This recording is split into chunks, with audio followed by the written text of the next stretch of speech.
तो अगर तुमने ये सोचा है ना, मतलब बिगेस्ट मिथ है ये, बिगेस्ट मिथ है ये कि दिवाली की छुट्टी में ही हमको बैकलॉग क्लियर करना, बिगेस्ट मिथ।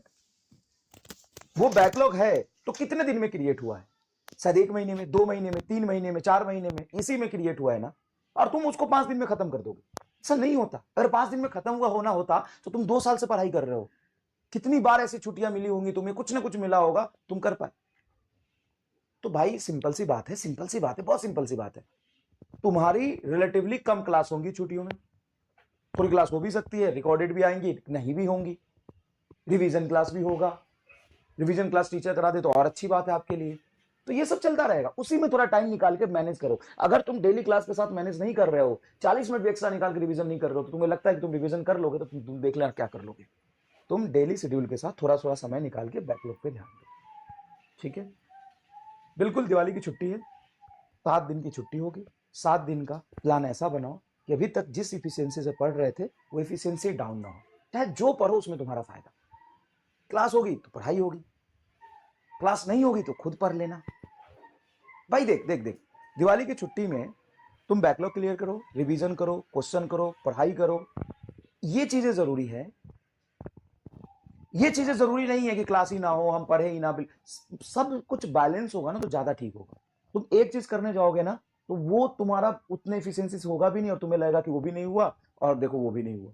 तो तुम्हें क्या करना है, दिवाली की छुट्टी है तो पहला कसम ये खाना है कि हम जिस इफिशियंसी से पढ़ रहे थे 120% इफिशियंसी से 120% की इफिशियंसी से 10 घंटा पढ़ रहे थे तो हम 12 घंटा पढ़ेंगे, पढ़ाई करेंगे, ये कसम खाओ। और यही समय होता है दिवाली की छुट्टी, जिसमें आप थोड़ा सा अपने आप को और इंप्रूव कर सकते हैं। दूसरे लोग, बिल्कुल दूसरे लोग जहां पे दिवाली की छुट्टी मनाने में अपना समय खराब करेंगे, वहां पे आप यूज कर सकते हैं। और एक समझदार बच्चा हर चीज को बैलेंस करके चलेगा। बिल्कुल क्वेश्चन प्रैक्टिस करना है, जितने मैंने संघर्ष असाइनमेंट दिए उसका बैकलॉग है तो करो, क्वेश्चन प्रैक्टिस करो, उसका सॉल्यूशन भी है तो ऐसे क्वेश्चंस का बैंक प्रैक्टिस करो जहां से तुमको सॉल्यूशन भी मिल रहा हो। तो कुछ सारे संघर्ष असाइनमेंट का क्वेश्चन प्रैक्टिस करो, सारे संघर्ष असाइनमेंट से क्वेश्चन प्रैक्टिस करो, PYQ करो, जो तुमको जी है। क्वेश्चन की कमी नहीं है, इतने क्वेश्चन मैंने दे दिए। दूसरी बात, रिवीजन करो। और तुम अगर 4 घंटे में रिवीजन करते हो वो मैं 1 घंटे में करा सकता हूं, तुम 4 घंटे में करोगे वो मैं 1 घंटे में करा सकता हूं। तो तुम खुद भी करो और मैं जो कराऊंगा वो भी करना, रिवीजन करो। नेक्स्ट, क्वेश्चन प्रैक्टिस करो, रिवीजन करो और आगे थोड़ा पढ़ो, पढ़ो भी, पढ़ो, रेगुलर लेक्चर भी करो थोड़ा। बैकलॉग है, सॉरी बैकलॉग तो भूल ही गया था, बैकलॉग है। तो ये मत सोचो कि सिर्फ बैकलॉग कंप्लीट करेंगे, सिर्फ बैकलॉग कंप्लीट करोगे तो क्वेश्चन कब करोगे, बाकी चीजों का रिवीजन कब करोगे? ये भी करो बेटा, ये भी करो, इसमें टाइम डिवाइड करो। और फिर रेगुलर लेक्चर, अभी कभी कभी रिकॉर्डेड आ जाता है, कभी नहीं आता है, तो ये चारों चीजों को तुमको डिवाइड करके करना है। 4, ये question practice, revision, backlog, regular lecture. जिनका बैकलॉग है और वो सोच रहे हैं कि दिवाली की छुट्टी में ही हम सारा बैकलॉग क्लियर करेंगे, तो आप गधे हैं, आप गधे हैं। दिवाली की छुट्टी में आप बैकलॉग पे ज्यादा फोकस कर लीजिए, लेकिन सिर्फ बैकलॉग करेंगे ये गलत बात है।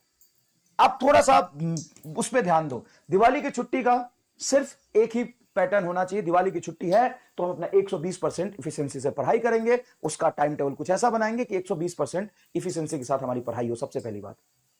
दूसरी बात, 4 पार्ट में हम बांटेंगे, क्वेश्चन प्रैक्टिस करेंगे, रिवीजन करेंगे, बैकलॉग करेंगे, रेगुलर लेक्चर करेंगे।